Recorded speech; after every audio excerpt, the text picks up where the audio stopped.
Alors, petite aventure avec Eric Thailand dans les rizières. C'est toujours les rizières, même si on a retiré le riz des terres, c'est quand même les rizières.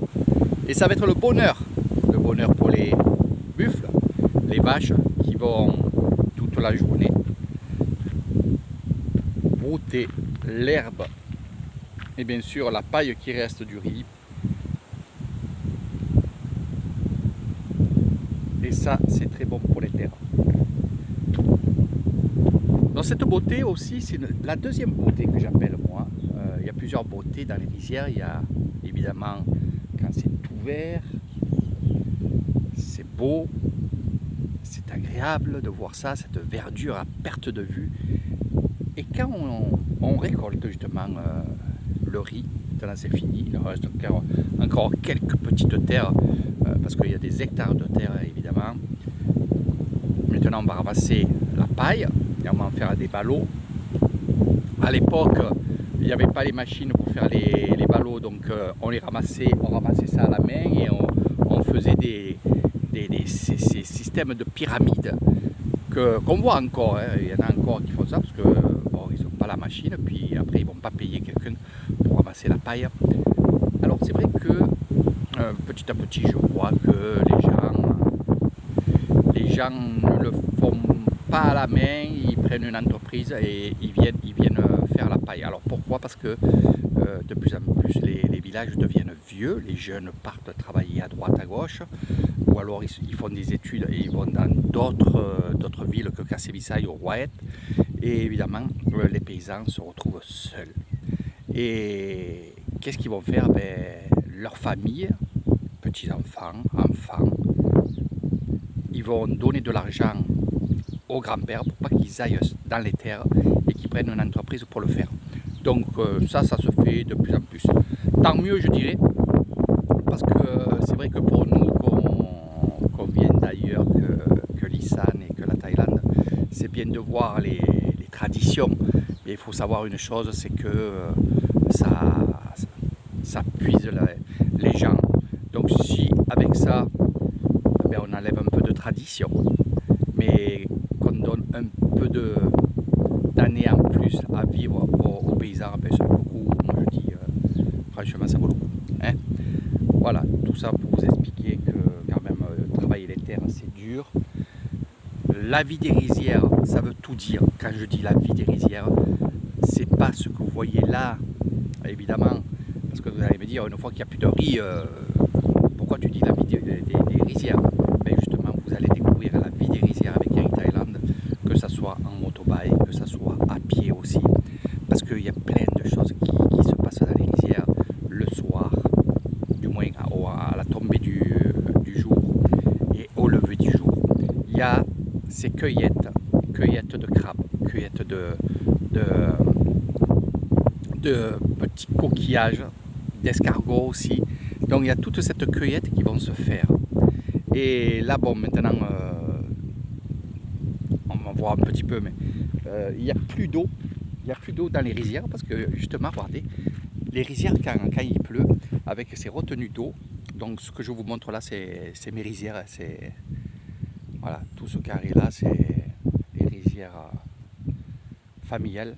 Il y a une partie à moi et ma femme, bien sûr, mais il y a une autre partie aussi qui est à la belle-mère. Et sœurs et frères, voilà, ils ont chacun leur part et c'est comme ça. Nous on a une grosse part parce que il y a eu du partage, voilà. Donc j'ai acheté un peu plus de terre et j'ai donné un peu plus, j'ai donné un peu d'argent aux autres pour avoir plus de terre pour moi, pour mon projet plus tard. Donc ce que je voulais vous montrer, alors ça c'était juste des explications parce qu'on me pose plein de questions évidemment. Ici nous avons les buffles. Alors vous avez vu qu'il y a des retenues d'eau et qui pendant la mousson, ça déborde et ça va alimenter évidemment les rizières. Voilà, qui sont ici. Et il reste encore un peu d'eau.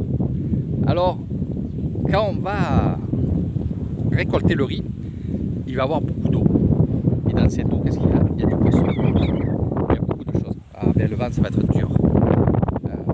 Donc il y a beaucoup de poissons, il y a beaucoup de vie à l'intérieur, il y a les grenouilles, il y a les crabes, il y a les coquillages, et oui, il y a des coquillages aussi. Et évidemment, pendant cette période-là, dès qu'on va finir une terre, eh bien, le propriétaire des terres et les voisins, les voisines aussi, hein, qui ont vu ça, ben, ils vont venir et vont récupérer le maximum de poissons. Oui, parce qu'à mesure que l'eau elle descend dans les rizières, les poissons sortent de l'eau le soir et ils vont bien sûr repartir évidemment dans les lacs que vous voyez là-bas, dans les petites retenues d'eau. Il y a aussi ces fameux poissons qui eux ils vont creuser des trous. À mesure qu'ils vont sentir la chaleur, ils vont faire des trous dans la boue. Et au plus ils vont sentir la chaleur, au plus ils vont s'enfoncer jusqu'à à peu près, on va dire des fois 30, 40, 50 cm de fond. Et ils vont faire une galerie. Cette galerie va absorber l'eau et ça va faire une poche. Et ces poissons vont rester là jusqu'à la mousson prochaine et ils vont sortir. Voilà. C'est pour ça qu'il y a toujours une alimentation dans les rizières de poissons, des choses comme ça. Et évidemment, c'est pas que l'être humain qui va venir ici pour faire la cueillette, mais aussi beaucoup d'oiseaux, beaucoup de serpents aussi. Donc il y a vraiment une super vie, une vie qui est constamment dans ces rizières-là. C'est tout le temps, tout le temps. Ce qui va se passer aussi, je me mets de ce côté parce que j'ai un peu moins de vent. Ce qui va se passer aussi, c'est que dès qu'on va prendre le riz, récolter le riz des rizières, on va faire sortir aussi bien les buffles, mais là ils sont dans un terrain que je vous montre à chaque fois. On va faire sortir le bétail des villages et on va les amener. Regardez là-bas, il y a des vaches, il y a plusieurs troupeaux, il y a les vaches aussi au fond là-bas. Il y en a un peu de partout. Et bien sûr, qu'est-ce qu'on va faire? Eh bien, le matin, on va aller voir. C'est un peu une transhumance. C'est vraiment beau, c'est vraiment agréable à voir et à filmer et à faire des photos. Beaucoup de gens me disent j'aimerais bien retourner là-bas, filmer, refaire des photos parce que voilà, j'ai fait des photos mais je veux en faire plusieurs parce qu'ils veulent des clichés vraiment super avec les gens, les villageois comme je les appelle. Donc le matin, ils vont partir de leur maison groupe par groupe et ils vont aller dans les rizières. Et le soir, ils vont rassembler les troupeaux et vont re-rentrer évidemment dans le village. Alors, moi je garde toujours ce terme-là, vraiment ce terme de dire on va rentrer les filles. Voilà, c'est le terme de Raymond chaque fois qu'il me dit Eric, on part dans les rizières et on va rentrer les filles. Donc je garde ce terme-là parce que ça me plaît, puis c'est rigolo, puis voilà. Donc bon, vous ferez ça avec Eric Thailand, évidemment, évidemment.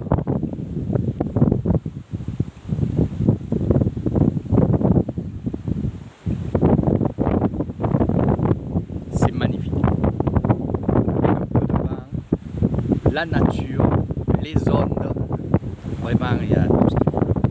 Allez, je vous dis à très bientôt.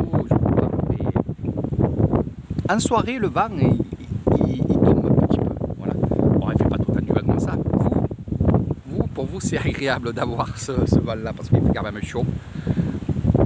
Mais pour filmer, c'est calme. Allez, sur ce, je vous fais de gros bisous.